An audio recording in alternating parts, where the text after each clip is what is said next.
O te whasisi lātua toi amatalia nei tau no manga al whono au whai tula whono. Whamalole on sa il tātou mota, i ele manatu o whaaonga ngase lava il tau mwhainga o tātou ngā luenga. Whaftail whatotoa. E whatatia ese tau no manga mo le malolonga ua mai asau nole sus whono mo whaasale le anga numela 5. Ia o le avanole nei mo seisi sui mamalu e fia saunoa.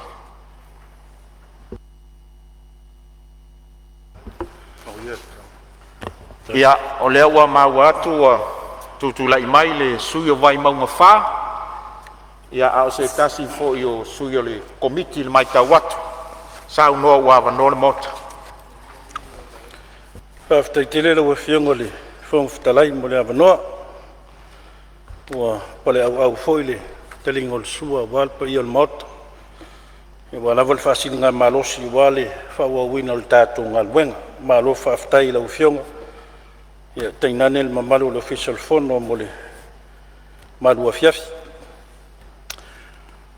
Ua whanae lupe le tai au ina ua tawhata tau le leia. O sawe i lolo foi le seunga le tau tai ali. Tini pa o foi leu to tāpalenga. I walongo lal na iatea, walongo foi na yama o le lingo le whangatia pa uru tuau mo fuamatu. Wau pa ia ma mamalu le maota fono o Samoa. Le la wano foi le puna o saunoanga wa so ula fala. Tu mua foi tu pelu manga tau ai o saunoanga pelu upu le tongi aluanga. Awa le fono usu o le Palemene a Samoa wale lau le wina o le tala whaatau o tupe. Mo le tausanga whale tupe luafe 2.5 e luafe 2.1. Ai upo e whasino le papauta ma le papa loloa i nā whanua le whale vai maunga. E whaasua ngatalo i mata wa paula nai vaya. Whaasua ngatafo i malu le tapuitea. Tolona rati a whau le malaya o le whautu ngātangi a Samoa. Tulona le tupua ma le malaya le pea ma vai tangutu. O le malaya le manino ma le malaya le ava. Fio ele fionga le tupia. Fio ele ua fionga le tamat fale. Suai se iuli o le alo le mali atoa. Fio ele fionga le alo li. Tausi va tele le mamalu la autotofa. Ma le mamalu no foi tuainga ya te oe whaleata tu lou. A le wha moe moe o tau nu. O le la au leo le soifua. A vela le tātou whamua ma le whapolo le tapau le lagi. Wa lele utalia whautu ngātangi wa tā oto pēu sabi. Wa moe foi mam tāmtanga.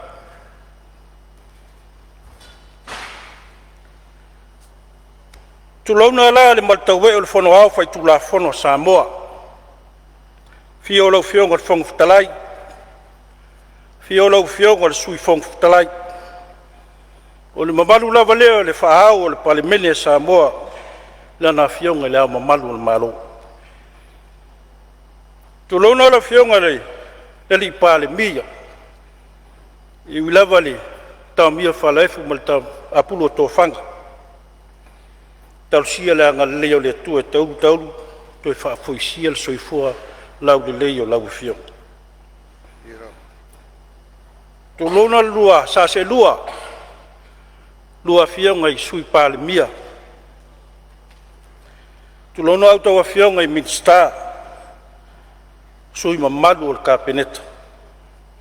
Mau tau fio ngai Minsta langolang. To lona le fio lau fio ngai taitai le tuangai. O fionga le sui taitai. Ia tainane le nei tū. O loa ngai al tātou malo. Ia whātulo wat foi. Fio lo fionga sa whapito. I un tātou le whātasi ne fiafi. Ia al mamalu nai tu al mota. Le afi fio sui mamalu tūto tas. Tuluna lau fionga le whailau tusi. o le fono au fai tu la fono. Lau fionga sui fai lau tusi ma le mamalu o pulenga, ia ma le mamalu o le ofisa o le fono au. O tou lava o le tau whaafua belo, a le Palemene a Samo. Ma lor tau tua vai, a wata i tai o si o tātou atunu. Whaatulau atu tapu inga Samoa, lau a fionga le au mamalu, o le tātou malo, lau a fionga le tuiana, ma lau matiofu.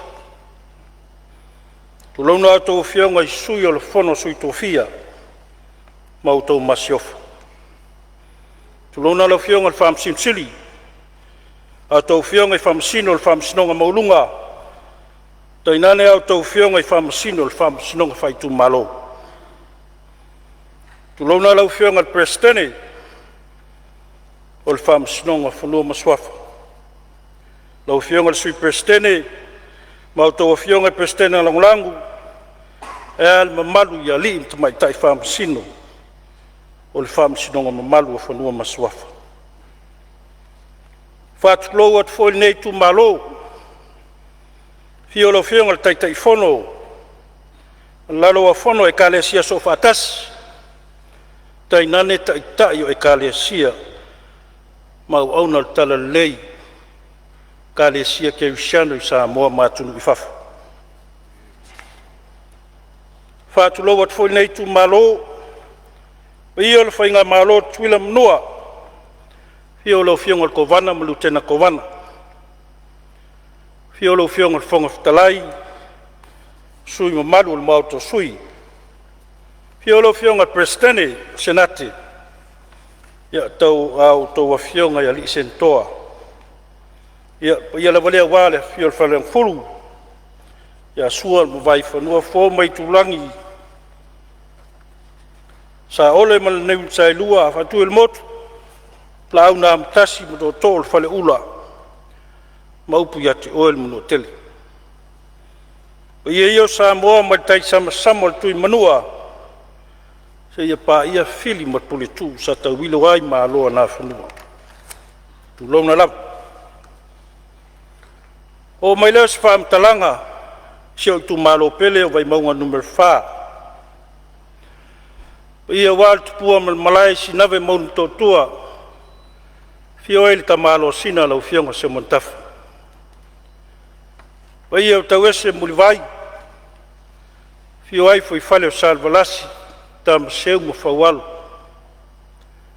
A fio lua fionga i matua, fao Samo no fia tele. Lalta ia il fale tolu mal vai na lepa. Vai e inga mangafu, al mamalu ya te oe tu sa mau tu lou. Ia na yo matou foi ala le afio soli. Ta pau fale polo mal mali so matou tu malo vai mo numero 4. Ia ta po mai mal muia so tu malo se fai se tatou sao ia man va wale tala fa tau tupe wa o pe nei laulau fono al maut al Palemene Samoa. Mana tu foi lo fiong al fong tala yo le afia i se tau talanga nei tu malo vai ngā wau te tele o tātou tala whātau tupe. Ia manatu o lea sa fia foi le nei toto, le lau le wina o le tātou tala whātau tupe, pe on sa fi tai tunga yeila fia o le tai fono ma le malu o komite tupe. Ina ne ngalo a fia si o na wau pe lava le manu lauti o le tātou tāpenanga si o tu malo pele o vai maunga num whā, awa no atu tusa mo le manuia o tangata uma. O lea tomu atu mana onga si o tu malo lo fionga le sui Palemia. Ia la fionga fo le minsta nga luenga matina tele. La fionga ia peilava sa mato militino mal paia si o tu malo. Me se foi ia mato feiloing ia mai tawai o lo ia la taavale mala savali o mo mia le te fale leia lo fiong na ia inga il mato tu malo la lo vai sa la lo vai east ia me se ile al sima Mona ia inga lo whafsanga I tonu. Ia male hōlele. O le kale sia sofitu lau mua I lalo vaya. Lo iai le ala simana lo fionga. Ia se sisilani iai. Ia wālawa le saonga le muo le whemalanga inga mana wha inga o tangata si o tūmalo e mesi so mātou pitonu I lalo vaya. O ala simama wala kolosi la wafionga le mistaonga luenga. Ia mai se lava I food paths. Ia mai la wala kolosi le mai le manga whale vai singano anga mai I tu whi opa la wafionga. Te le alo mwhanau o le e ka le sia le tatou kolisi mo lunga I malu fou. O lo anga I lo ia le ala le ala wafionga. Ia vai ia lava mal pole taimi whangasoloa I tai au. Ia mal tu ua ngā luenga. Ina le ilam tia maafia lo lato so I fua I tavale afi I la wafionga. Ia whapena fo I le I footpaths la wafionga. Ia mai le wala le I tufi opa. Ia nga ia tui maalifa ma le fifi la wafionga o le to tele o whanawa onga. O lo savalia ia tātou ala tele ia. Le ngata I le laumua I maalifa. Ia whapena fo I le laumua le tātou I kalesia sofitu I lalwaya.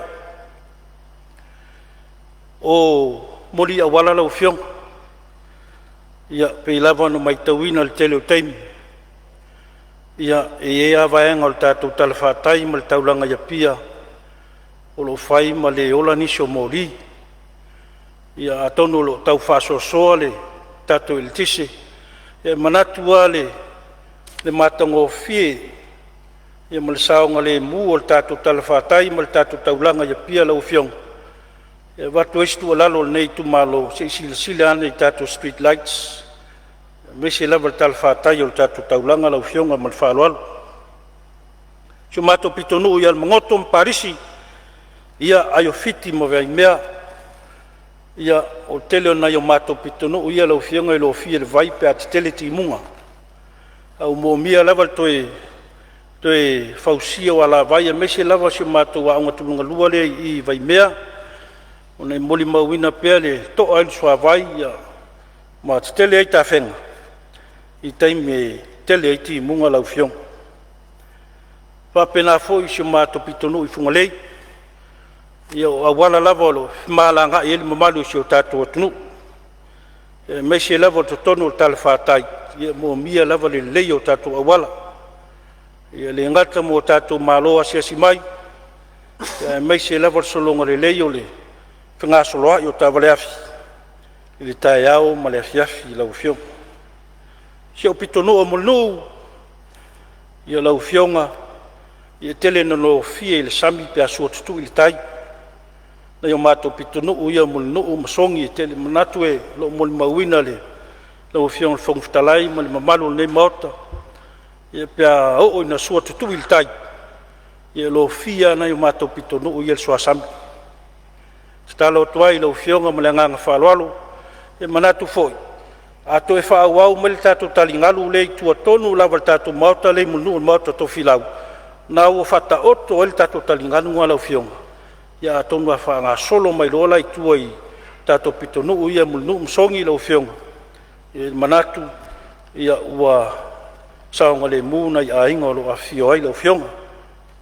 Sa iai le fuafuanga le tātou malo. O le whaia leo se wala alo. Ia nga I maitai le mauta fono. I tua atu o le tātou mauta le I teito filau. Ia manatu e inisi o tau fionga I sumi malu o lo. E me se foi whainga malo tua na. Sa ele fuafuanga.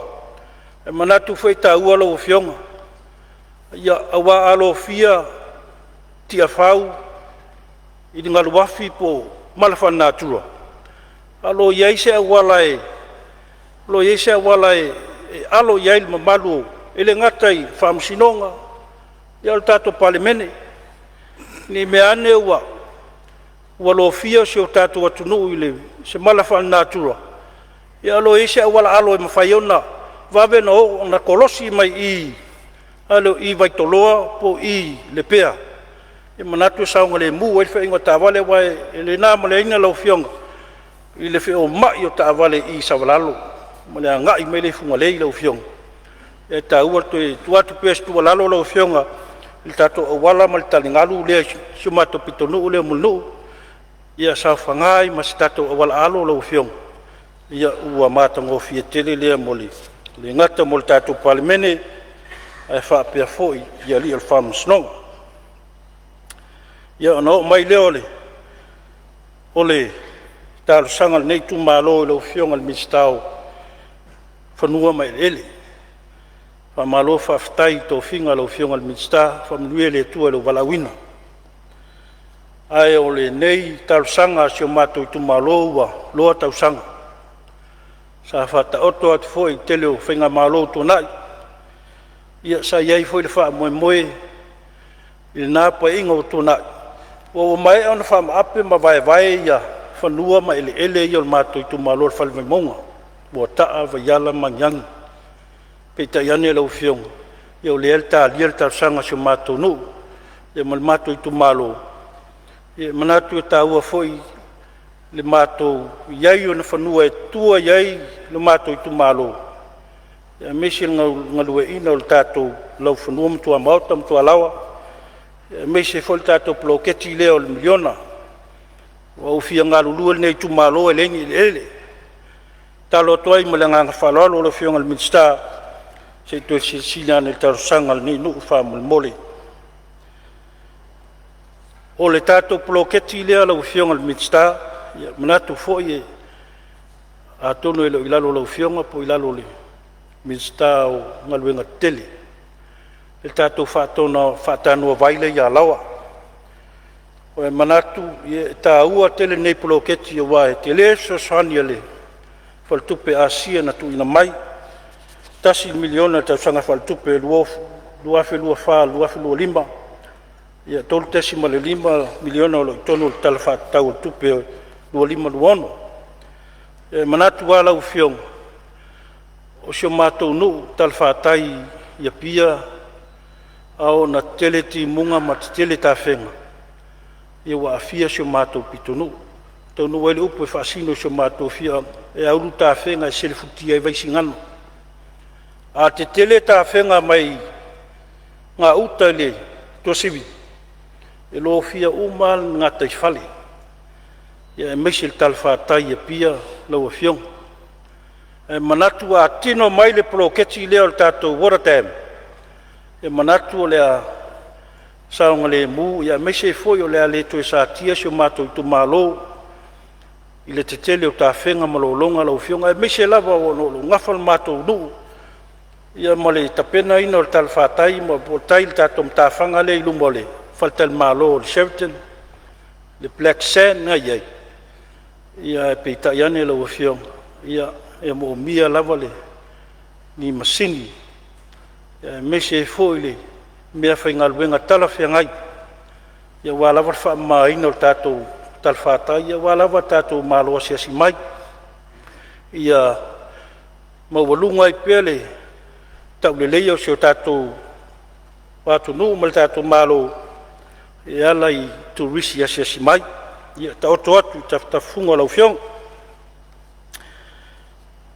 lau fioga ona salo to'atele ia to'oto'o sa latou laga le taupu lei fonu fa'avae lau fioga le minista ia lau fioga o mamana matou tapu ai atu iau faiva ia alofagia lava i le fa'afueina o tatou fonu fa'avae lau fioga ia manatu ia soga lelei o le tatou poloketi lea ia pea tatou galulue fa'atasi e fa'afetaitele o lea ua lagai suisfonu ia fa'apena fo'i le talosaga lenei tumālō ma le agaga faloalo lau fioga le minista o aʻoga ia fa'amanuia atu fo'i lenei tumālō lou tula'i mai lau fioga le launu fausia ia manuia tele le ao le tulaga lea pea ona saunoa fo'i ai le fioga le tupufia le matou faleauga fou saolele a saunoga le fioga le tupufia matou poloketi lea o le faleauga le pia primary le tatala le masina fou lou fioga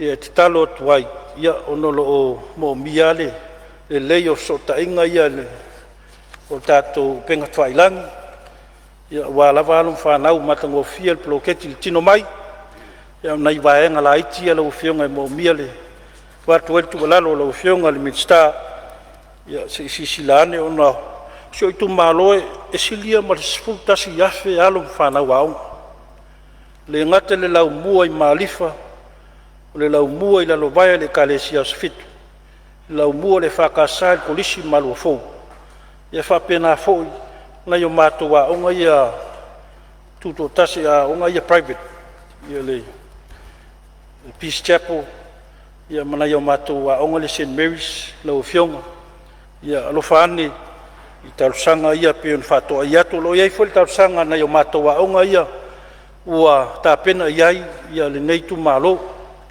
ia le ngata mo sosoni mo le fausia o fala onga tele ma fala onga mo alon fana ia pe la fo ia nei ta to pa anga le sosoni mai ia le ia le mato fala onga le le PM Saint Therese fa tele lo fionga ia wale fa mai e no tato bloketi ia ma le fa lalo ia lo fionga le minsta fa msnonga ia mole atfo le nganga fa ftai ma fa malo nei tu malo lo wala wina manuel tu la mai lo fionga le minsta ai o le talo ma le nganga maulalo ona sa ia tal sangal nei tu malo sa tu inatu le malo tausi pa inga taluai ia pete iane wa o le ngotasi foi futia ma le umele tu sai foi tal sanga nei tu malo sa tu inatu ia na yo mato pitono yo vai singano ma le one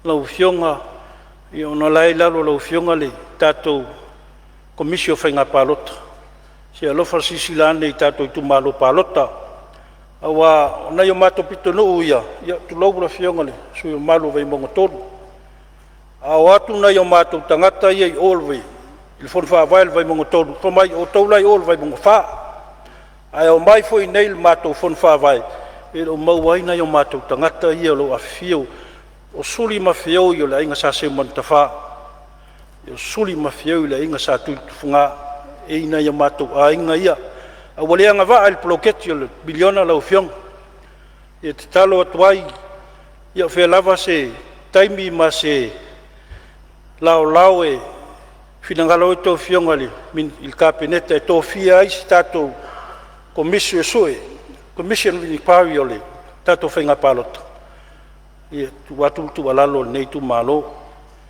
ia e mesie na yo mato pitono ia wo miale le anga va pe la vol manulau tia nei tu malo ava no tu tusa mo le manuia tangata uma le va tu el tu lalo mal falo alo lo fiong se si la ne ia va nga mal falo alo o i la va le komisi le o fenga palota lo fiong ono leu te mautinoa na ia ta sanga nei tu malo sa tu na tu le pe ia foi le fenga malo tausi na ia na pa inga e pete iane pe ono talno atu ia ule sa fanga te unga ia il pa inga talwai ai lo manino le ia ingol tato tu la fono tu mautas fitasi puilua se fulu valu masina e ao na fatalono aia te unga tu la fono fenga palota le te mautino sa ele li poti le commission inquiry fenga palota talwai au te leo mautino pena ta oto lau fono al Palemene la to lipoti o le tu le vatu estu alalo ono le umiel time a fai o le talo no mai tu la fono tu mausfulu valu masina au mana ia le si fenga palota mana tu la ia pe wa o le nga tasi foi le time fatu la ngaina le tu ina mai o te unga tu la fono tau fa fi tono Palemene ia wa se fato fala inga foi il committee tu la fono tu mau mo il committee o fenga palota va tu estu lalo mo langa fala lo fionga al minsta se si la to ane i te unga tal fenga ia o ia foi fasoa ma to fasoa foi mo le fionga al commission o fenga palota ia le ngata leo le pul fatono le commission to i longa tu la fono lo reform ia lo ia lo la to tal tonung te lele nga va au tono lato ofisa e toe fai e se ilo ilonga nei lo toe tofi fo i sesi komisio sui. O le ala leo le alu le taimi, fa ngā solo le komisio sui nei, ia e tuaina mai li poti. Wa li poti le komisio sui pa ia le kapeneta, li poti ba leo tu la teuteunga tu la fono le fono au, au si lape lea na iai, o tuai le fa ngā solonga, mo le tuina mai o teuteunga le fono au fai tu la fono. Ia le tatalo lo fionga, no lea afia isi tu malo, ia e meise na yo mato pitunu ia, si sila toa ni ai lo fionga mal falo alo. Ia ona bulu leo se folsangal nei tu malo lo fionga le minstao tupe. E fa mawina le nganga whaftai, ma fa malo lo fionga le minstao tupe. Ia meise foi le pa ia le mtanga luenga tupe. Ia walta pena ina o tatou tala whātau tupe. Ia wāo si o tātou atunu o lo tapu ai mai. Pau vaenga lau fionga. Fio o eisi tau talang. No lesa maa ua le mātou i leolong. O le luolu o lua, luolu o tolu. Na ngata ai tātou whamtalang o tupe le mālo papili accounts. Na ngata luafi luolu tolu ia papili accounts tuina mai Palemene. E manatu foi. Ele isi li poti e tua iaile ma malo o suis fono. O li poti e whamtalanga tupe le malo ma le li poti e le pule ma le tusi au au. E manatu lau fionga whongwhtalai na iau a aole ia le whatautonga o tātou mtanga luenga i e lua. E manatu foi o li poti ia e fisoa soali tele il pa ia le Palemene. Sufi na le tau whāma le whautanga, whaunga aina o tupe le tātou malo. Ia le melea le tualalo lau fionga le minsta, ia o leo maua naua tau atu le official pule ma sutusi au au, ia public accounts o le lua o lua wha, ia le whamtalanga na whao mai, ia talusia ia wawe steime tuina mai, ia o le tuina mai foi le tala whatau o le luono lua fitu, ia le leia le tātou sofi o le o tala whatau o tupe. O ta oto foi mwhamtalanga o tupe tua i eil tātou whatou whalainga. Meisi lava le whaongaina te tau o se lenga le tātou malo sa whamauni atu le Palemene. Manatu ta oto atu taftafunga lau fionga le minstao tupe. Ia, mana onga muli se o itu malo lau fionga le minstao tupe, ia leo mawai le tātou whainga palota. Ia te falta wala, ia lea foi walata mai whainga taulanga mali. Kirisimasi mali tausanga fau. Ia pele mous pasene o tātou nupi wha. Ia awa ia na ia o tātou tangata. Ia meise foi se o tu mālo tuitui mai pēa. Ia pe maua le se pasene o tātou nupi wha. Ia ai ta oto atu taftafunga lau fionga. Ia ai meise le mamalu o tātou wha ptong. Lo iai le lumna i manuia o le tātou atunu. Ia whata ilo se mātou whamtalanga lau fionga le whongwhtalai. Ia au tele inofo i lalo momolia la nganga whawhitai tele. Ia pa ia si o tu mālo e meisi lava i aunong tofia le atua. Au sunga le toi ina efu mal faltua ia hana. Ia mal malu o le tātou nofo a whawhengainga le pulenga pia sifo. Ia whawhitai talo. Ia si au tamaa whawhengainga lau sunga le whawhengainga fo mai. Latu la tai mal faltua ia lotu. Ia malo tapuai. Whapena foi na ia o matua pensione malolo malo. La uma falto ese mal faltua. Ia whawhitai talo. Manuia i tātou whamoemoe. Ia lau sunga toina whaatonu ia ua pesta mal faltua ia ainga. Ia whawhitai tele talo lau sunga toina whaatonu. Ia siau tamaa whawhengainga. Toina ia Christian aloli mal faltua mal ia le kalesia i whaisa, ia whawhitai tele mo talusanga o manuia lau tau sui. Ia siau whawhengainga ia sa manione mal faltua ma le kalesia katoliko i tau fusi. Lau susunga le tiakono fonti praun mal faltua ia siala mal pa ia le kalesia katoliko i sa leufi. Ia le ngata i leo le sunga le tiakono ia fata, ia mal faltua ma le kalesia katoliko no ngā pofua al tātou faltolu. Ia whawhitai talo lo manuia i pēla au tau sui. Ia siau tamati akono ia tupaiane ia mai se foi faltua ma le kalesia katoliko la lwa sai ia mai se le fionga ia patele ia moe mtai ma le fionga ti akono ia meki ma le faltua pa ia le kalesia tato kalesia palisi ia faftai la to tapo inga ia pa ia se o tu malo tina to mama tua mtu tausi ia mana tua pea o to tal sanga ile aso mle aso pa ia se o tu malo o faia le fatu ainga tausi lao malpo me se la to lo tau tu ina le malo ma company tu mo oti le tato malo fa malo nga lului le vale so to tau ia lo sila fongo le tua la o tau tua lo faia se o tato malo tau sa tua lasi le tua lo to fia ngai mtu te faiwa ia tu planga talavou whanau ia meise se tu malo lo ia fianga tu mau ia man tua pe o to i tal sanga ia meise lava le lo to tapo inga ia man ia ila to sui ia le fangaloina na yo ainga ia inga sa mali to i sa pari ia ngata fuile se matu ainga lo so tele i vai safat ia se matu ainga ia pia ia faftai tele lo to wanga le faftai ono to tal sanga ia manu ia fa mo mo la to sui ia se to lua ma se fanau ia faftai tele mo lang loina tato fa mo mo me se to lua ia ma se fine grace ia si o kismasi o na fai atu lel me alofa o le sui ia te outou ia mese se o whanau o le whiangai ma suenga whai o nei tausanga pai aso lo manai ia anga le leile atu e whanau uma se o tato i tu malo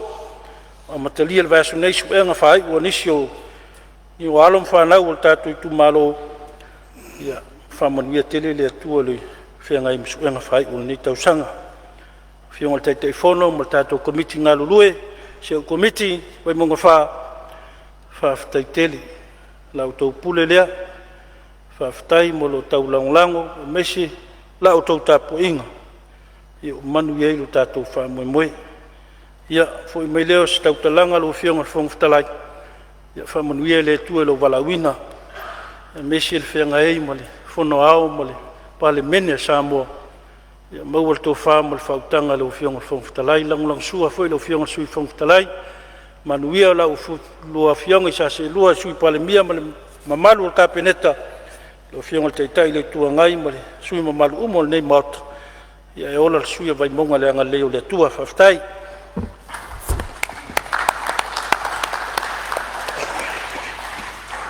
Ua whamalor saunoa le sui na sei mai atu nei le saunoanga se tasi fo i o sui le komiti sa lau li liwina le tala whatau le tupe o lo whanga solo nei lo na tala no ina le maota whamanuia atu le atua i lo walawina whamanuia foi le atua le tu malo lo tapua i mai a wau whaiva ia o lo tala atu pea le avanoa inisi o sui e fia saunoa ia wal tala whatau le tato tupe.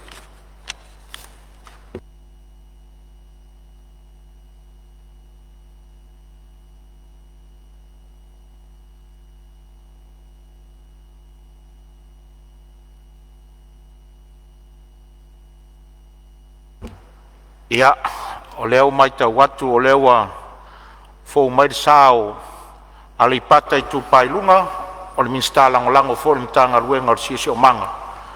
Ia, sao noa ua wanoa le maota, manuia le sao noanga. O te whaftai atu lau whionga whongwhitalai.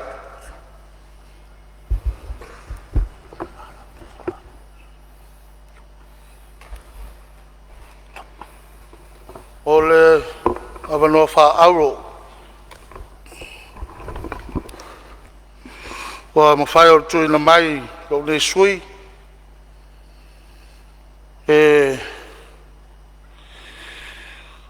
Ai ese sao, o lo utu malo, ele o ale pata i tu pailunga. Ia wafo ile tala wha tau o le tupe. Wa lumamia nei o le lawa fono.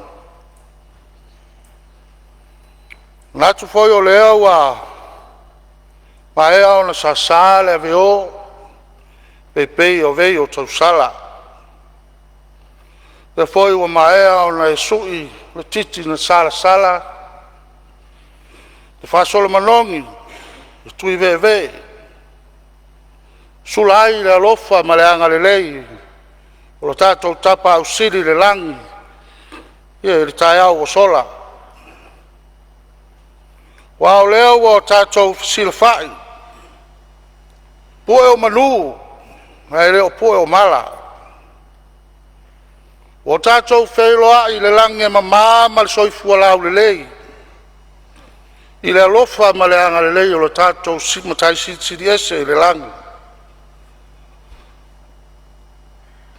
Ia tauia ira ia tumau atu pea le viinga ma le whamanu, le whanetanga, lo tātou tamā, awa o ia ana le malosi, malawa. E o te mua i whātulo watu, i le paia o le maota fono, o le malo Samoa, whātulo atu foi, le maota fono i tia whau,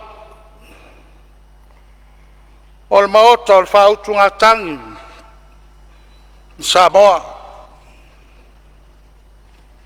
O te mua tā la, whaletā, sa lau tauto le atuao malo, iau paia sa uo, mau mamalu sau ngatā Samoa wa oe o le au mamala. Iau paia popo, mau pāle solo, le amata mai, le ana papa, o le tai sama le tui manua, se ia pa ia, le pula la ngoto, siwa whanua i ala taua. Hawao pa ia, wa inga o tupu, wa inga o nofo, wa inga o e, wa inga o papa, wa inga te wha. Pa ia lava lea wa, a inga ma lato tama. O tama foi ma lato a inga. Leu songa e atu mua mapule. O le itu au ma lato a inga le tai ma le wao foluti. E le whangaloina foi. O tapu a inga mau. Le au ma malu o le tato malo. Le a fionga. Tui ana, tui maleri whano. Swala vile lua, malau masiofo. E le whangaloina foi, tapua inga mau. Alau a whionga i le whamasinu sili. O a whionga i ali, matamai tai whamasino. Ai ale mamalu. O le ofisa o whamasinonga. Veo foi le lei ava loa taua. Te whawhelo ai atuai. Pa ia i tai o kale sia uma. Samo nei, ele ngata i lea o atu nu e mamao. Malo le rangi mamā, malo le soifu mluia. Veo foi le lei ava loa taua. Te whawhelo ai atuai. Lau fionga le fonga fitalai. Le sui fonga fitalai. Le fionga le fai lau tusi, le sui fai lau tusi le mamalu. O le ofisa o le fono. O utou o loo. Vai malima i ai.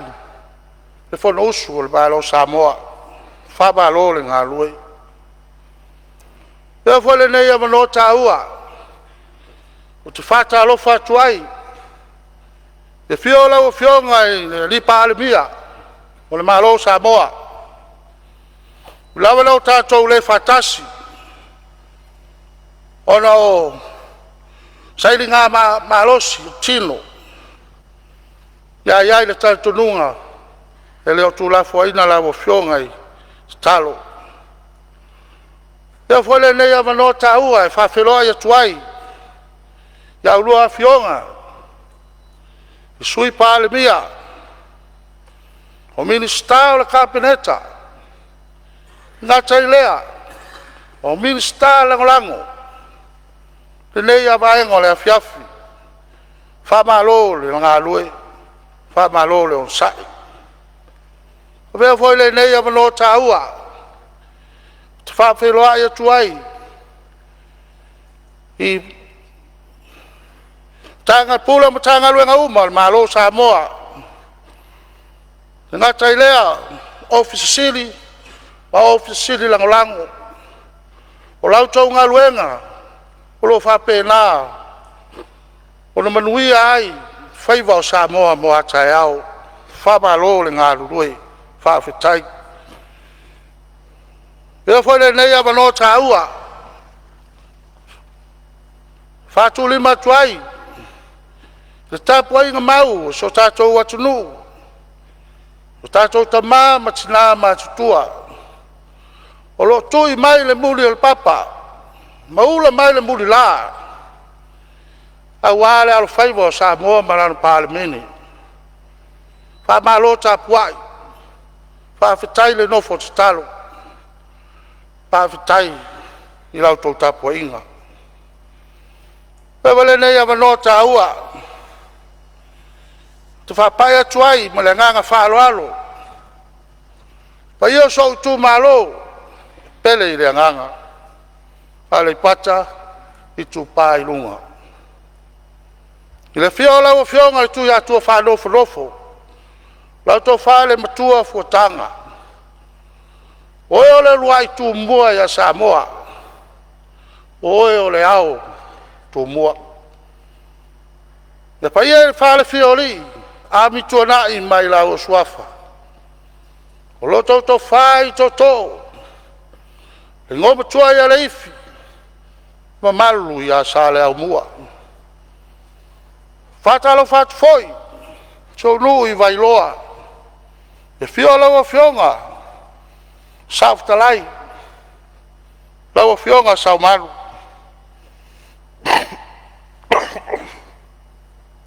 Su lau sunga le au maavaenga. Fio, le fale lima oli. Aya, upu ya toi tuale boso. Malu ya sale le ali. O te whātaro whātu foi le nei vaenga le afiafi. So nu pele o muru tautongia. Le fio le tama le malo. Lau a fionga sanga polu tele. Tamale ie. Fio lau tau fia tai ai. Tai ngane o le matua ya wharangai pupu. Ai ale mamalu ya te o saulu o fata. O whamalo o whaftai. Whenga iai o lo tātou tunu. Ma le tātou whainga pālota. A lea wa au tau tusilima. Maua tō lau tau pule. I lo nei tangata whatau wā. E au na matau tua wā se o tātou maro. Whaftai tele i lau tau tapuainga. Whaftai le nofo stalo. Moli fole nganga whaftai. Au whanga wenga stofia le tua stono so tu malo. Tamā whai whiau. Sunga ya va ai tua mal fartua. Le fangalo ina foi. La wo fionga ile lisea mal tsinao le fasnoti. Ya le fangalo ina foi. La sunga fa fengainga. Ulu tautugia. Fa malo fa ftai. Fa malo le no fotalo. O lau tau talo. O lea wa emanui ai. Famo moyo so tato nu e peo so tato tuma o atu nu e peo na yai ia le fai ngā pālota. Ia no manatu lele nei la vaenga le fiafi la o fionga le fongo fetalai si tau ma fai atu ia se sao le nei tu maloa wale tala fa tau o le o le tupe o whātau to nei nei, o te whonu. Mua ona o mamoli na nganga le whāwhitai. Lau o whionga le tamai tai minsta, lau o whionga mo pola. Sai ma le tala manino le tala o tupe, mo whai o le wha. Pau toi na le mau te whonu, pau o whape nā, o na lau li liwina, ni nei vaenga o le afiafi. Whāwhitai tā pena, malo le lava pale. Moli foi le nganga whāwhitai, pai el komiti o tupe, whape nā, o lo tau nā patia, a wale tau ilo ilo o tala tupe, pe ono iai nei. Whamalo whāwhitai ngā lue.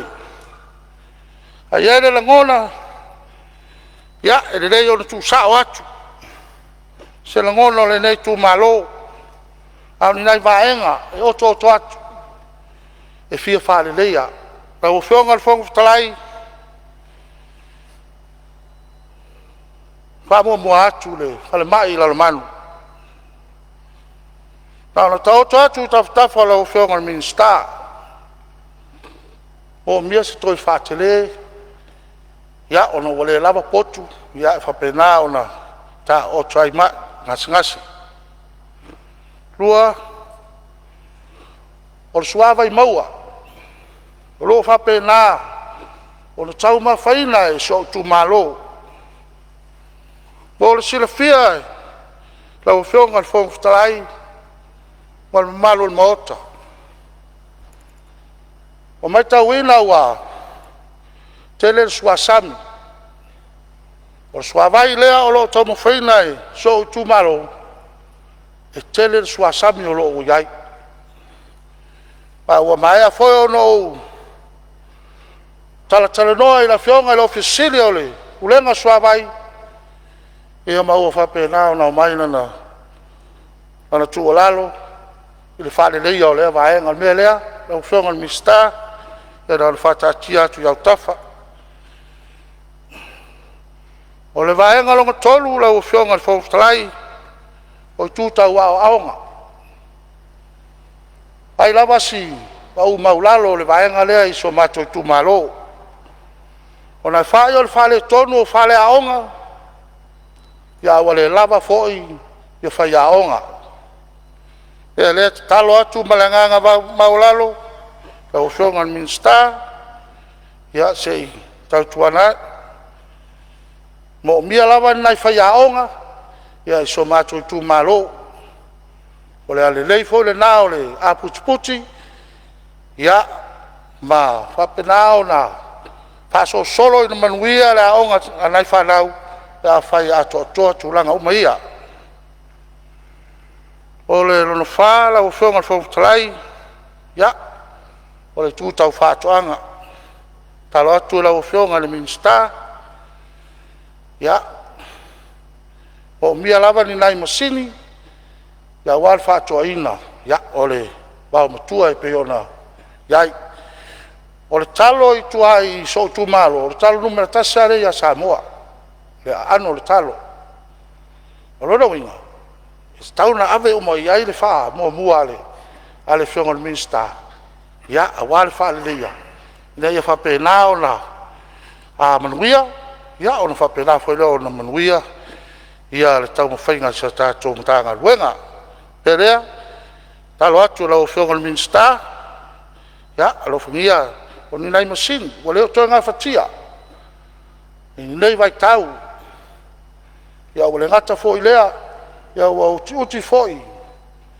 ia tupulanga la lo vaoa, whapenao na tele na whai malangatu i atu nue mamau, ia wā ia tātou Paul Palemene le aso i, me rea, ia talo atu lau o whionga le minsta, ia se i tonginane lea vaenga. O le ronolima lau o whionga le whautalai, o le ngata i whale, ia e manatu, ia ono le tūlanga lea e whito i tonu i la o whionga le minsta, ia ma unei, ia e le pea o le whaaleuina. Ona o tū ia ua lewa na o mia le fia whaaleleia. O na ngata i whale i lalo manu. Taru lava na mai a le mala whale nā tura. Whale anga ina malava le amu. O le toi mpau, o le toi mauala se amu e nofo ai maola ai leia. A o leia fo e mai i so tu malo. O ria pitu siri foi lea ona le lei le tau mafa. Le mea lea, ia nao na wha tau totu wha pena i lau whio mi de Fonotaga, ia se i wawai iai, e fia wha le leia, le tū lea, a whai o iei se isi fuafanga al maa matanga luenga pe o ne iai, o lo wha tauto, ia mo se amu fou, ia ono tūranga na o lo iai, eo foi le meo o le limu le sivaenga, o lo te le lava le whale tonu la iai, haafi ai le ngā tai whale. Ia pe o nai, pahenga ia e, ua tau mwhai atu e whapu atu, ia mtu ina atu, ia wale. Se manuia Lautele o seo tatu o tunu, e mese, ia o seo tu malo.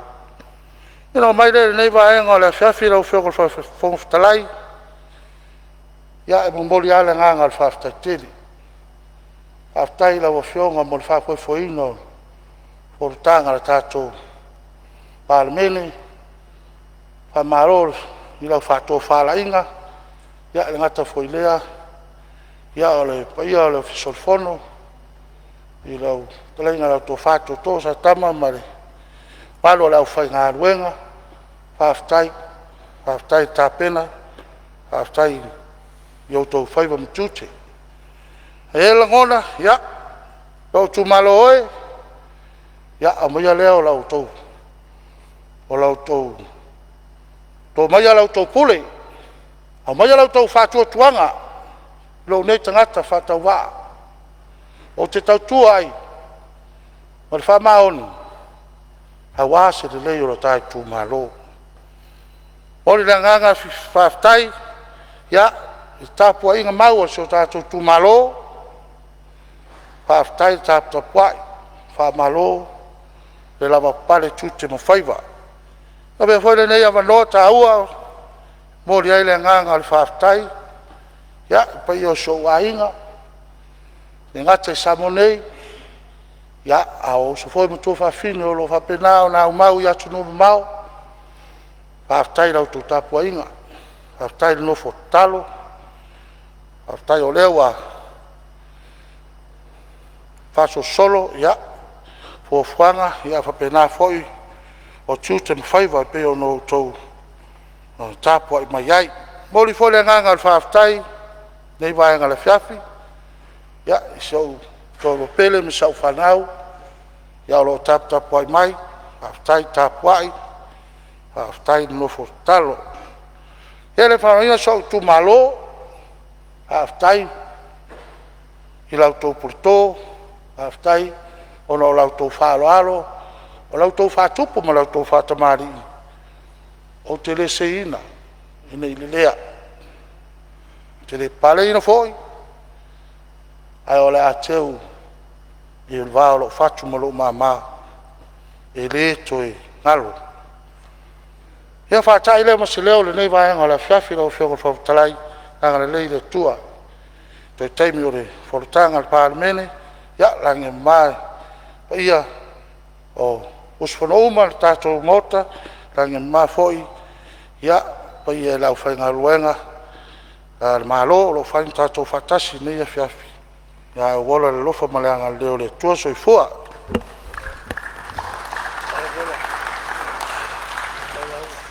Ua whaftai atu nun fō e tusa o saunoanga mai ea, ua sa ausi ala ua fionga ni minsta langolango ni tanga luenga le si o manga. I lo fo i sao le talo le tupe, ua o lava le saunoanga i le ngata le tapua inga Samo au, ai o lo lava i tu malo na se i tusi au i la ua fionga i whai masui le Palemene. Ai al tapua inga whawhenga inga o lo i tu malo na se i e afi whaftai ane iai, whaftai ta pena. Ia o lo avanoa lava le mota mo se si foi sui e fia saunoa tu sol tala le tupi.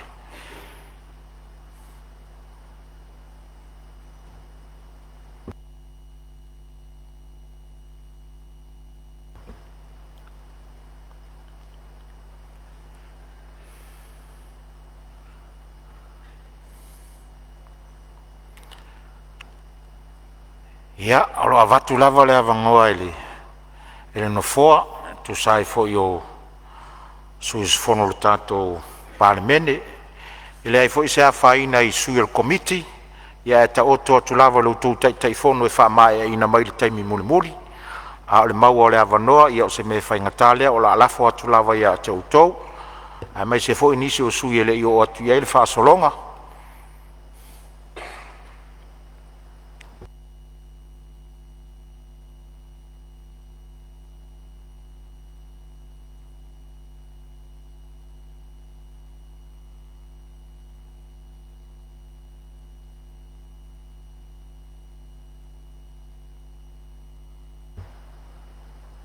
Ia pe a mai tau atu na fōa le whasolonga o le tātou ngāruenga, o loo solonga le lei lava le tātou ngāruenga le taimini nei.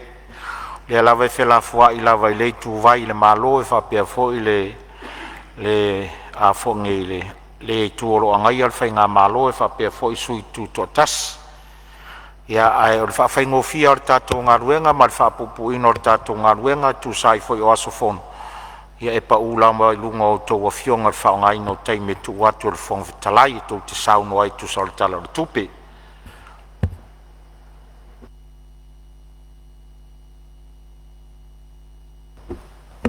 Ia o leo mai tau watu o leo ua fau mai le sao o se tasi fo i leo sui le committee, ia lea fionga le sui sfono o Samo tau fale la tai.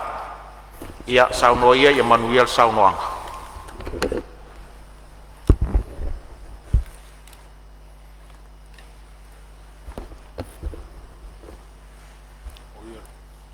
Whaftai lau a whionga i re whong whetalai mo le mātou wawanoa. Manatu foi wa bela le whala alu nei aso wha au ngase lau a whionga ma le tātou Palemene. Ona i ele o le manatu e le anga o lou sui ele o se sui tau pou. Ia a wa umono o whai poipo i Palemene pai a inga rente nei. O la ule la unga la fa tau pou. Manatu ai e o pa ia ma mamalu ole ta fatolu fe fa tau ngai o le malo. Le Palemene o le pulenga ia fa pe foi le fa masinonga. Ia ma fa ao le malo. Ia ole anu nu tu fa tino o tau sala. E tau tonu wa longo i longo a wa alu fol nei yaso o sau noa ia sui mamalu e ona ele tato fontanga nei yaso fa pele o se manatu ia fa pito au ngafa se fa matalanga i o tu malo fa la tai masa matau ile pa iole a fiole to faoli a fio me mangafa ya fio foile ma puor tu ya ana a fio alo tamarelangi ya alala taide mamalu ya te ole moenga e fa pe voice o nu o fale la tai e pa ia de ya fio le farfito la inga tawa ana o le ate atanga loa ia whapea foi le fio whasavalu ma lona ainga ka sa luma au vai peau ia fio asima tama tausala ma le ta ausoli ia whapea foi le fio le matua ia tonu mai vau ia ai tainane foi le fio ta i vau na whaarifia ia le ainga tawa ana ai ari tapu inga alau tama ainga tama le ainga tawa ana le fionga le tui maleli fano ia wa veni mau mamalu le malo man masiofo e te fia fa nga ina fone ia vanoa e moli atuaia fa maisenga ile tuua i le malo ile fionga ile adi matua na fionga i le whāloalonga ia lupe matasila tare tonu o le taitai fono foi o le paia le whārewha ma le tātou nui ma tāutu tulona le ngā solo au ma le tōre timu i le paia o le wharefitu o le ainga taua ana tulona foi le langia o maota e fia ia ai tainane foi o le taape o papa i le afionga i le tui malele i whano aua usuia foi le fono i pata o tua maunga ia lalata iai o e ngalu e wha ia whale latai ma le tangata o le vavau baero no fofia ma le tula o salongo aua fionga le fonfetalai ia o te fia whaungaina nei a wanoa moli atu le anganga whaftaitele i sio utu malo whale la tai ma sa matau sio unu i sa matau whaftai lau tau pule wa tō leo wa tau tusi a aoma au mai foi le awanoa lo na lua ia o te no foi e no fōr tātou utu malo nei foi pai a inga lo na sifubaru mori atu le anganga whaftaitele ele i whaingofie ele tātou whitwhiringa ia e sa tatalo foi lau whainga ruenga pa ia le atua ia mau tātou ngā rurue whatasi ia o lewa tau nua ele manuia le tātou whainga whitwhiringa mele mori atu le anganga whaftaitele a peo foi sio nui matautu whaftaitele lau tō wha ma le whautanga lo tō wha ina o le awauna whatawaa ia e whaua ua le nei foi pai a inga lona se furu walu o le upomoni e peo na sira fia e tūlanga sa e le tātou tāpenanga ma le whaatino ina o le tātou whainga whitwhiringa ia le ea se whai vai asa ma se mau ma e tonu fori tangata i lona fina ngalo o le tātou nuu e paule o le nuu ia Samo atoa ia e mamalula na fionga tūtasi o tele foi whamatalanga i lunga o le ea e winga le a fionga tūtasi o le tātou nuu ai e yelo tari tonunga tofia ele tua Samo e pule matai ave ia ile fatua tuanga a inga taitas o le filinga foi o le tō whama le whautanga ru tātou nu ia upu masani sama se mango sa iri le tai se anga wa sa iri le vao se mataria a tasi le filinga ru tātou nu ia o le mele i loa nu mau popo e le o se a fionga tūtasi e whamata o iseisi a le a fionga tūtasi e mau ele mau poponga masa ili malo ai e peo na sapi elo tātou nu i telo tausanga le melea ia momole atu le whamalo ma le whaftai a o le lui foi lea i le sao whainga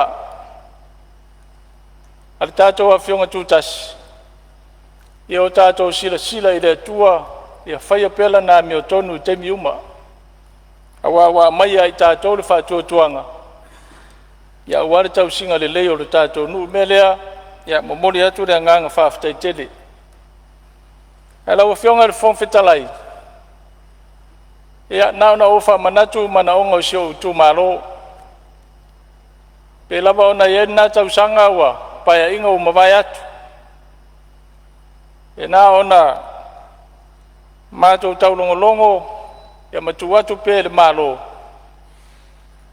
mana onga nei tu malo lawa fionga ile minsta o ngā ruenga. Po lawa fionga fo ile sui pānia. Tele mana onga nei tu malo sa tu inatu ile minsta pa inga utuna yatu. Petai ole tele o mele I whatinoina. Ole awala si maolo I mata nofo. I tono lo e papa a ele au mamalu le malo. Ai asila la wa fionga ma le fainga malo le turanga o ele ala si madea. Mo le va na ngau. Ma ole saunga le mu mo le fe mala ngayo. Le ngata o tangata o sio tu malo. Ya ai fa pe foi. Le mamalu le atunu fe fa fio ai.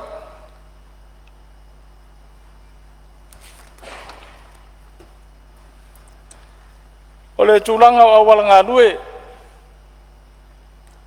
Faftai na mo so swani proketio miliona. Sa tau fa lau le ai le tele o awal ngalue nei tu malo. Pe foi ona si la fia. Tasil nei tu malo e malo si fai fatoanga. Pe tu malo nei olo supporting al tato le ngata maketi fafo e fa pe foi le fonga tau mafa le atunu. Ole tatalo nei tu malo. Ole tele o awala ngalue nei tu malo o no foi e tangata mainga. Ia pe foi ona madia de sao no angal minsta napa inga wotona yatu.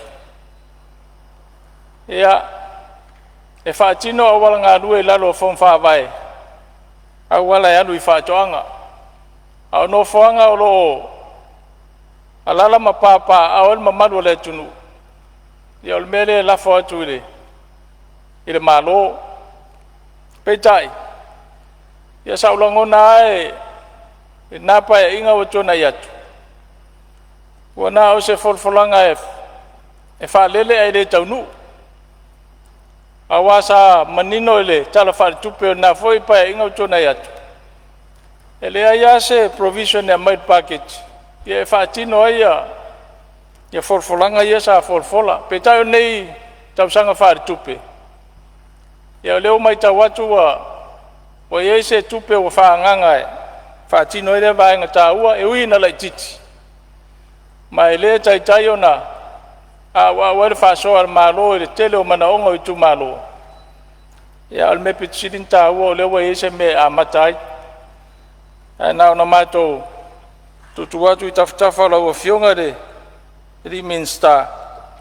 Ya se tautua na awala ngalue nei tu malo. Ole awala ngalue sio mato nu isam tau. Ya ele taun to tau se awala ngalue. Ole awala le tau ile pamuvai le pulenga swavai. Ya pe amale lua le tolu kilometer mamau. Sama e foi on fata pe tai or terminei. O matua to e fare anga ina atoa, o mo mia le to e risio lo le awala atoa. Ele ngata e so swani ile mamalu se o mato tu malo lo afio mapapa au ile vaenga. Ya le so swani fo ile pulenga swavai maisi tanga luengan malo e pe o fala poptongo le tise. Ya ile tadi atu itaimie fa de tonu ele au nang. Ia ai watu lai le ia wala e babe ona fatino ile au nanga. E fa pe fo ile wala i tonu ole nu fo le ai swalo e pe ona si la fia.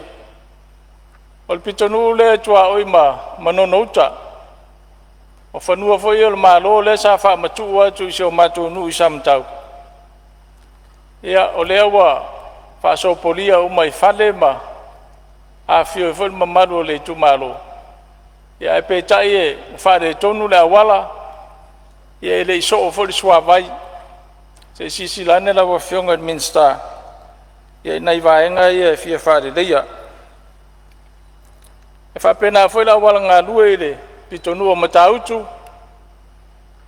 ia sa whataina mua aru temi nei ia wa umo whonu toi wha leo ngā ina umale le tāsa iai ia ono mea le mai tauina o le le ai o se maintenance ele ngata ia wal ngā lue ia iso se mea le infrastructure lo mai tauina e o foi whare mai ma whare malo ma ofisa ia pe o le isi le vai ngai tau na sila toa i malo ia lava tupe whaanganga ia whai ele maintenance awa whatamala tātou le tausinga o aset ia e alu mau tupe alu tātou malo i ngā ruenga te tele nei o lo whita i tunga iai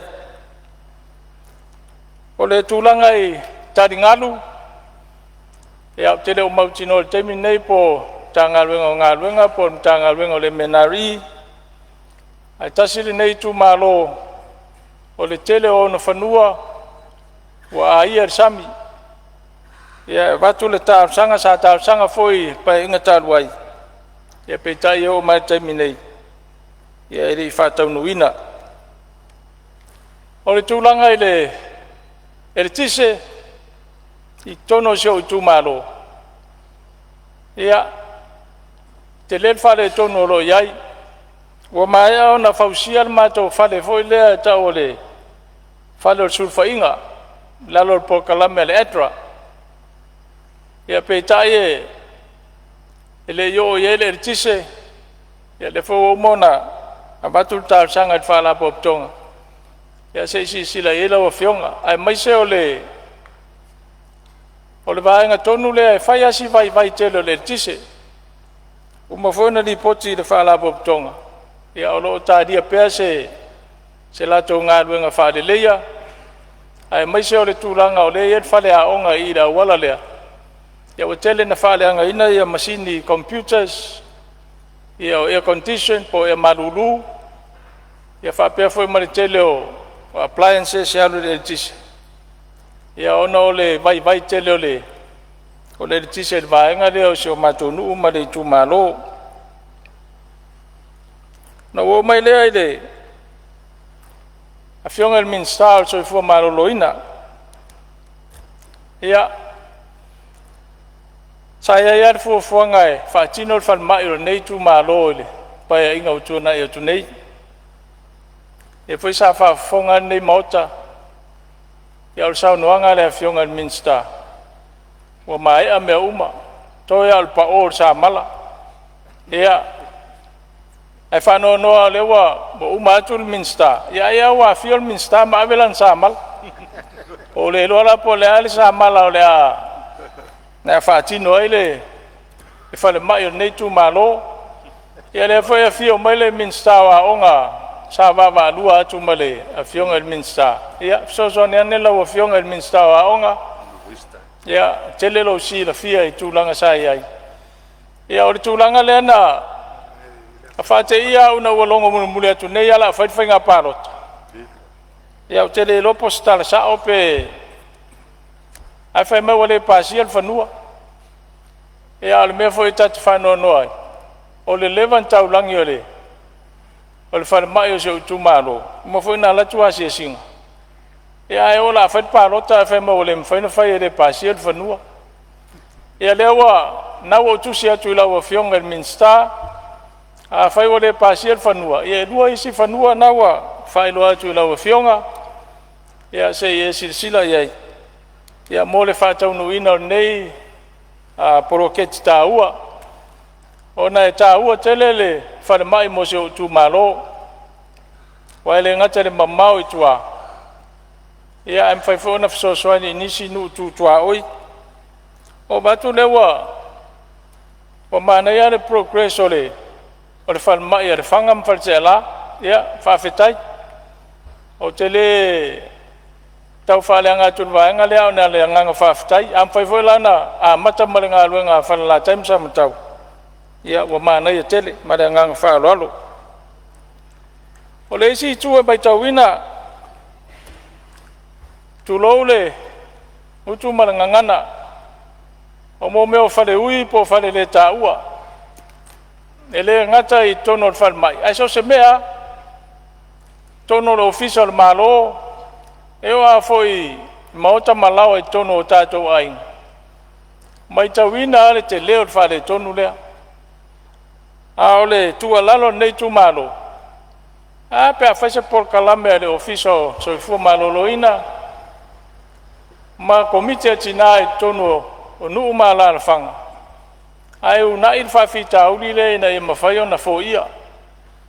Awai, o lea tātou te mori mawina umalapa.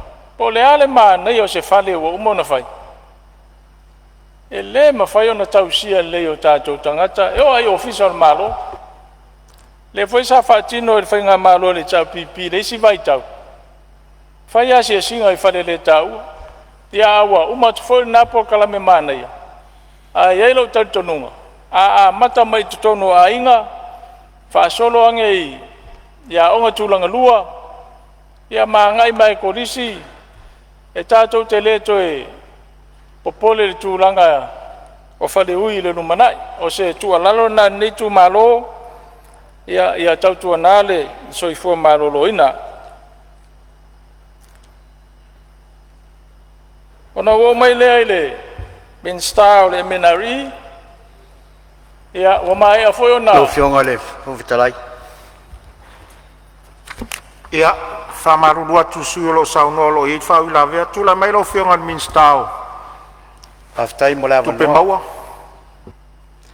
Ia ele ia isa nganga e whalawela vele. Saunanga matango fiel sui. Pau lea ina nei te ua whalu fesasi le. Tulanga le whapea e se leni le malo. Ia po se leni foi malimtanga luenga le sa whatino el matu whalema. Lea yo le se leni lavo el poloketi. Lea sa whatino inain ngā luenga. Ia mol silofia ele. Te ua whafonga mai foi matu tu malo.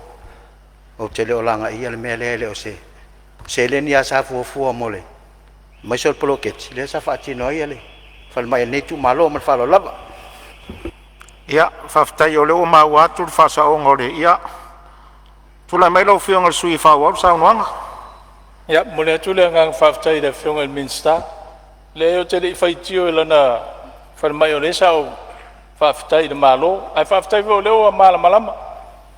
E esa le mataala o lau whono whawai. Malo le atina.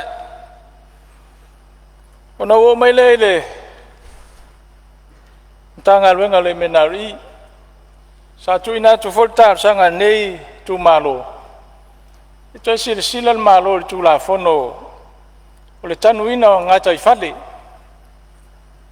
le maua nei tu malo sa tu ina tu o le tele o fanua ia I wa nei wa a ia sam a tilo ele se laptop sanga taluai pe a mon fa fanua se laptop sanga taluai sama mau I taini mesa ele sam o le temine o lewa aia I mai sam ia lewa o mai uta a lea lava tar sanga atu ia tangata I fia tanu ia lato ngata I fale ia ai fai mai e te tongi le tupe ma fai le lisi le malo e umana tanu ele o ninga le tangata le tanu ia ai o ne malo e lisi ele tangata o le tatalo nei tu malo. To sila malo I lan tu la fono o le tanu ina ngata I fale. E mawhai ona whapawhala le vaenga le o tu la fono. Ave le whatananga I tangata mawhai ona to reclaim e o lato whanua sa I ai momua. Ia ae tu awanoa mai ere tu la fono ro I nei. Ia whatase matari ngalu nai pe ona o watu ta sanga minsta o ngā ruenga. Ona o mai le mata ngā ruenga o le MSIT. Ia po fiso ta inga ma teknolosi. O le vaaya nei tu malo ile. Nei foi talu fou. O sawa I luma le malo si o le technology. Ai e te tauano o tātou whaonga ina le awanoa ia up to date ia tātou masini I whapewhito mai manga wā o tātou o whainga ruenga e o fol tātou Palemene. A tō se sila mai telo nei pepa i lunga o nei laulau. Ea, o tele lopo ai se e alu maamo nei mautusi le fale. Aia mawhaifoi ona tu whātasi tono nei laptops po iPads. Ia whawhaingo fia le whaingo tātou ngā ruenga. Whapena foi ofisa. No alwe se mai le IPC wa leo toi whaunga ina ele komiti whātonu ia. Ia mo meo pepa ia e whaiela tō whono. Wa tofu le board member malana iPad. Ia e loadu mai lunga ia pepa o le whono. Ia whawhaingo fia le whātino ino ngā ruenga. Wa le au ngā nao technology. E te tau na whasosoani le technology. I le whaatino ino tātou ngā ruenga mau au nang. Au le isi foi whawhita auli le mai tauina. O le tele i o systems le leie e whaatino le malo. Ai whaale i loa e lau whai ngā ruenga whao ngā. O lono winga na o tupe mai mau. Ia ai leo le leo na whao ngā ina. O nei e te tau na o lua technologies e introduce mai. Ia male hao au ina peo tātou tangata i. E le whapea fwe whaatasi lea o onga na rawai lea. Le ai o se whainga te tau na whaawau pe i taimi uma maso uma. A wao leo langa na le tau te olai. E o mai taimi nei. O lea tā te le na mea fau i aso uma. O le tua lalo mal whaamalo si au tātou mtanga ruenga. Ia sila te toa. Lea fwoi sa talo no ina le connectivity o aonga. Ia, se sila le malo ele, whawhita uli lea. Tele tau sanga o i le MCT le connectivity o aonga tūlanga lua. Ia, ele mawhai o na whai. A lewa transfer sa o i o le ofisa o aonga. Ia, o tele o ilo fwoi po ese to mai masianga wa i le ofisa o aonga. Ia la tō te whaatino i nei le poro keti tāua. A wao lea sa i ele provision le paketi o le tausanga nte nei. Ia e umar tausanga ele i mwhai o na whaatino.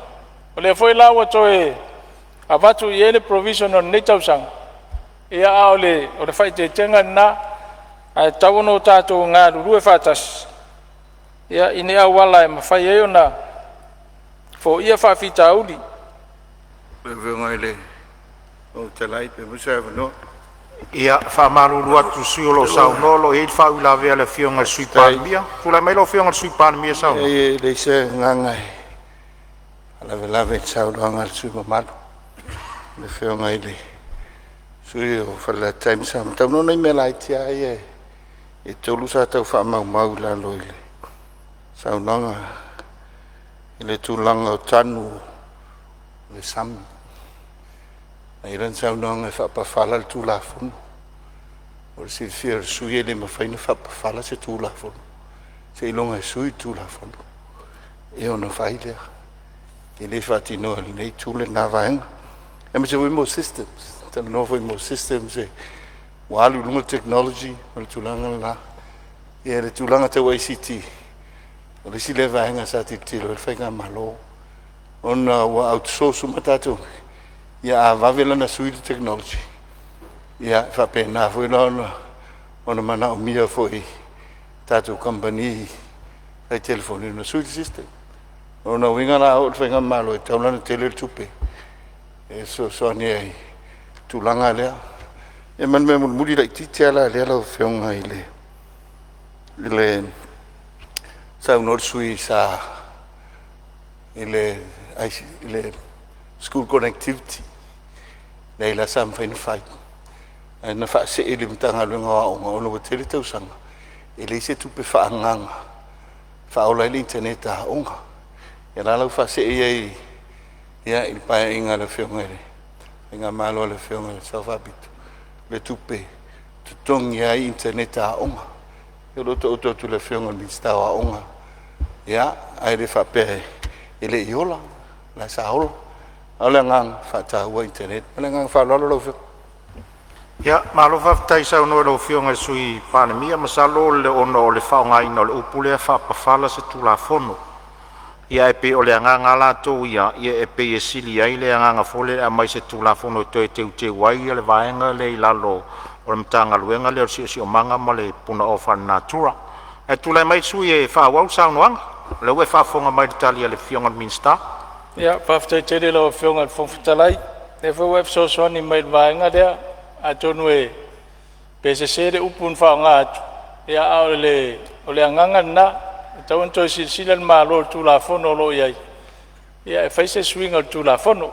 E whaftai. Sa ia almana tu e ele taimi e tani mai a fionga i minsta. Ia lewa amata tu lai mai. Ia lela umalo taimi a pe o le tulanga na sa tam whai atu ai. Ia ofo le taimi e tani mai ai ia mato fisili. O le tūlanga i le tūlanga tā ua lo mai tauina. O le sa mōri mau mai le pule whaatonu ma le M6 foi. I le tūlanga leo le co-location o tauas foi e whapipi ia tātou masini foi e mōr sota inga. Ia wa mānaia le voice step tā ua whaatino. Ai pawale mea tauna sila foi ere malo. Awa lo ilonga ana saof le fafita uli lea le o le coverage foi le fo tato wo fai le co-location leo o towers po ina ia mafai ona share a foi service providers pe ona ia Vodafone ma le Titisau. Ia fa pe foi ma le broadband an malo. Ia ai leo To e 5 minute sui o lo sau noa. E leo mawhaiana fo i alfa fita auli. Ai tau na silsilan malo. Awa ao atu i vaenga e. O le iei le blind spots fo le fulu ai le sotainga. Ia, ele isa company telefoni mwhaina alo e whaipea i loa ele intangata i nama le moise tupe. Ia, o nei vaenga i e tau na wawa i ele malo. Ia isa wala mwhaiona fo ia. Ona wo mai lea i le matanga luenga o ta'alonga ia nau e nāri tāpsanga netu malo moson malai ta'alo ia sila lewa fionga le Minster ia Mosef Sosoni whaifua nā tina e tā lenia alo whumwha nau e netu malo o le tūlanga mai tawina i le telo matanga luenga al malo tele yo avanoa i le whatumua. Ma e tasi lea vaenga e tau na sila i eile mo mia le yo tangata whainga ruenga e whaatino ina ngā ruenga al malo. A sila fo i le tapenanga le patu e lei ai. Tausanga uma e forecast le deficit. Ai uma i fonga whaatino le e tala le tupe le tolu tausanga leo mawai atu, tolu le whatausanga. E mai a surplus. O le mafuanga, e tolu a mafuanga. A whapewa mafuanga o le increase o le revenue al malo. Ia po whaititi, ia po increase fo ia grants ia o mai whaatino e tātou ngā ruenga. Ma le mafuanga longa tolu. O le whaatino o ngā ruenga nā batu e whai. So a surplus la se tala le tupe. E leo se ata le leina mo le malo ai tau na sila toa iai ia mai sa ngā ruenga wha avano whai ngā ruenga iai pe no tāua ia tau anu tau mwhai tātou komisio lau whai ngā ruenga malo To e 2 minute sui o lo sau noa. whatumu mā tātou anu lo iai ole sa iai alo ta nau ta inga nei paketi Aya mata ia le. Ia na batau le whainga malo le sa folo. Ia peitai. O le wa mai paketi e wha wau mai ngā ruenga foi sa tuua. Mai le lapa ia inga e tātou te whanga solo ai. Ai pea o le ba ainan mātou tu malo. Ia sa tau ana le a lapa le taimi. Ta tauna mai lol paketi dia. Fa tino lo me sa folfola tato fainga malo. Ia tu watu pe au taf. wa le vof silingia nisi le tasi malvalu miliona ia o se fautuanga nai va vai pe iai ole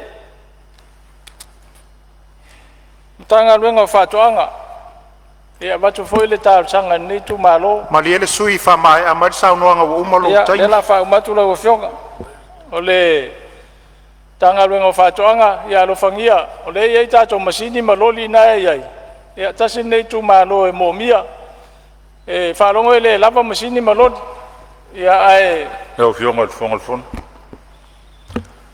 Ia. Olo ye fa ula ve fa maru atu sui se ia.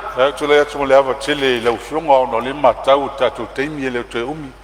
Nga tu ngai se la fo si fa popo. Na minute mo le fionga le sui o sa no nei fa o male ye ni fia fi mal fa lo lava. Ia, ana e te luai ono le sui na sa no le se la uma fa tau po le sui foi o le sui matu o Palemene. O le ala le o le tau tual fong talai tu so tatu tu la fon tu ma o lo sa no anga le talo le tupe. Le mafuanga le lo tau atu ai ia le mai ole ai fa uma mai le sa no anga le sui. La fionga te lai. Ia, se tu lai mai lo fionga sui Palemene. Ia me la tia ia manule mo volte me le fionga ile. Ile sa no le fionga ile. Ala na tom fa italiano. Ne I AVC in el fa fongale. Io le tenu a mesele tato fono mamalu. E il fa pone so me ne le se me le pe a surplus le. Talo le tupe. E te il fa winga in le lai tu le mat. O il nei tu. Se me le. I fa penale le ya mi se vole tu langa o le tato budget. Le ia nei. Ya e tu e valu masina e tu firma o fama sine wo ya tu nele le pat ya ele nga fatiele tatu ta mai tai mile to e le nganga le nai nei ai tai seina le pa io il mot ya le nganga vai le na le fai nga malo ya fu il temi fa nga ile le pat lo fo ya lo tom fa ya benga tai ma fai aftai Ma lo sa no lo fionga sui Palemene le o fa fonga mai o le sui io lo taimi ia e afia I lava ma fa u la ver tulanga na alo e fa fonga mai sui Palemene le taimi nei ia le wa vatu e le mfai fo ina lu lo le malo e tauna tali se vaenga o ano ia sa no anga sui e le tau fa tali fo taimi tali il malo pe o le o e fa fonga mai le tula ia tu sui Palemene ia e te tau ona tali atu se vaenga o sa no anga e te tau na tali le taimi nei tu ua i ona avele malape ia tula mai lau fionga le taitai o le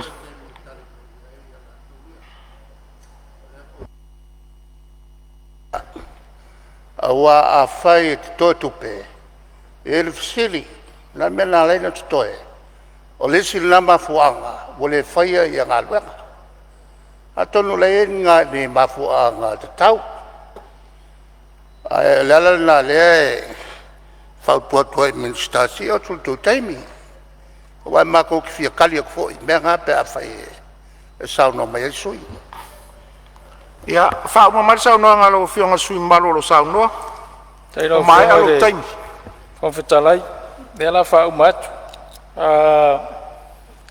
nala no ta ua le vaenga le ona le mai le di potere ale malo ia mafuanga ia tolu e surplus ele pat e fa ftai a fa e se fas finanga le ia tato tu e fa pena ia fa umatu le sa mato tala o le tal sanga pensione na tanga ma tu so tu malo o la total sanga a oi fa mol le malo e fa o pe na mo pensione o telo tanga ta oi fa ele citizen ni sila po stadia ayala na o e o e asi ainga mawhaila to siati fo mai ia e o mai le se tupe tono le account sa fa moe e o laile ainga ia fa umatoile masamato tala fa ftai tele la o fionga ele fon fetalai mo lo mato wa vanoa e tal sia foile singa nga se le fionga de Palemene ta to le mafuta nei